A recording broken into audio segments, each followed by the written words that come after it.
Okay, it's Kevin May, Editor-in-Chief of PhocusWire. So, welcome, Joan Vila. You're here, Executive Chairman of Hotelbeds. You've just come off stage. Yes, thank you. Phocuswright Europe again. So, I was going to ask you a couple of things, particularly about some of the things that you've been doing over the last 6 months to a year. So, you've bought some businesses. How do you go about, as a company that's already very big, integrating those? And I'm thinking, culturally and stuff like that. Is it hard, or how do you do it? A piece of cake. Really? No, it's a complicated piece of work. Yeah. This is the reality. We were big, but the other two companies, they were not small, so they were big as well. And each of them, they had their own culture. So what we did, we worked together in understanding the kind of company we wanted to be, the values, and we worked together to create, in terms of creating like a new culture that everybody feels own of this culture, but at the same time it will not be any of the previous ones. So, but they're very. Tirico's from North America, is from the US, and you're based in Mallorca. Yeah. And I think that the geography different. Because. But geography affects culture, doesn't it? No? Affects a little bit, but it's more the way of approaching business, the way the decisions they are taken, the ways of working, what people do every day. This is the culture. So this is sometimes can be related to the nationality, but in many occasions, each company is different. Yeah. Okay. And so we work a lot on this. And first in understanding, second in what we wanted to be, and then move on into that direction. Right. So that's the culture part of it. What about technically? Is that difficult as well? What we did is an analysis to using our internal people from the three companies, and also external advisors, and we compare the different technologies. And then our internal people, they make a recommendation, and this is what we are going to do. Yeah, and is that presumably that's a process that's happening now? Is it? It's ongoing? No, the decision on technology and the platform, we took it in December. So now everybody's working into moving the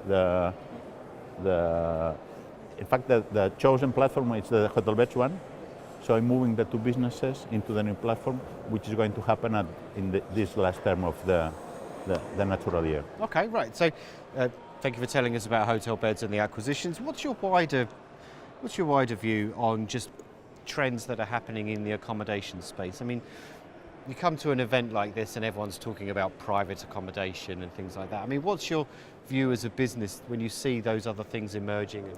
Well, let's just talk first about the hotels.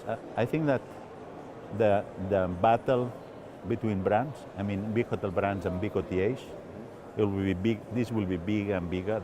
Like the war to position their brands. I think this will be more important in the future. I think that also, for example, in terms of distribution, the travel agencies that everybody thought they were dead 10, 15, they are growing every year. Yeah. They survive and they have reinvented themselves. And if you think, for example, travel agencies, do you know what they offer? Personalization with privacy. Yeah, the very things that everyone talks about. What is a travel agency is personalization with privacy. Yeah. So I think that they will do great, and they will become even more important in the future. And in terms of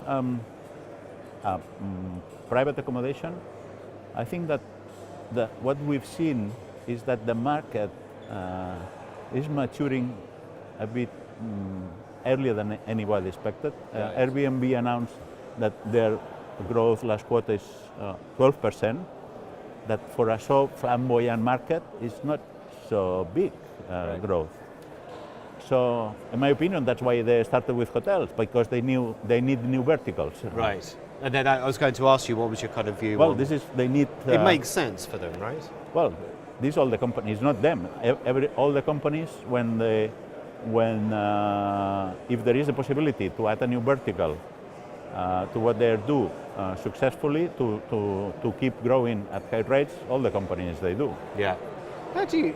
We did it ourselves. For example, when we created the bed bank, we were a small destination management company, and we saw, well, this is an opportunity. And that's why we created Bedma, because we were not growing enough in that business. Yeah. Okay. How do you grow as a company? So you've made a couple of acquisitions. Is it just more supply? Is that how it works? You just get as many hotels onto the system as you can? For us, it's not so much. Yes, it's important the range to have covered well all the important destinations, the secondary destinations. That is related to what our clients need. Our clients, they are travel agencies, tour operators, airlines, etc.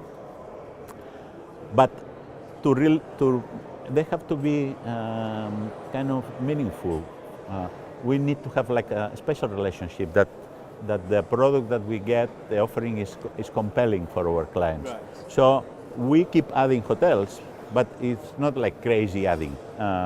We need to do it in a way that also deliver the volumes that the hotels expect, you know. So there is still plenty of hotels that we don't work with, and there are also many clients that we don't work with. So just adding new clients in hotels and trying to do it the more efficient possible. This is what we do. Okay, so very recently you sold a business. Yes, we've signed but not completed. It will complete in a few weeks' time. But the plan is to sell a line of the company that, you know, ask anybody here, is in one of the sectors that's booming, and you've got out of it. Well, no. Partly. What we signed that to sell is the original destination services business, which is like the factory where you operate, where you create the products. This we are selling back to TUI. TUI, they changed their strategy. Now for them is strategic. So we make an agreement on this. But we keep we have what we call an ancillary bank, where all the distribution B2B of experiences, excursions, tickets, transfers, etc. This we continue with it. We sell currently some 400 million in this space, so we are already a significant player there. And this is interesting for us because it's for our clients. It's kind of a one-stop shop, so they can have the accommodation, but also if they need transfers, excursions, tickets, everything we offer them online. Okay, right. Thank you very much for chatting with us. We'll see you again. Thank you. Thank you. Thank you. Thank you.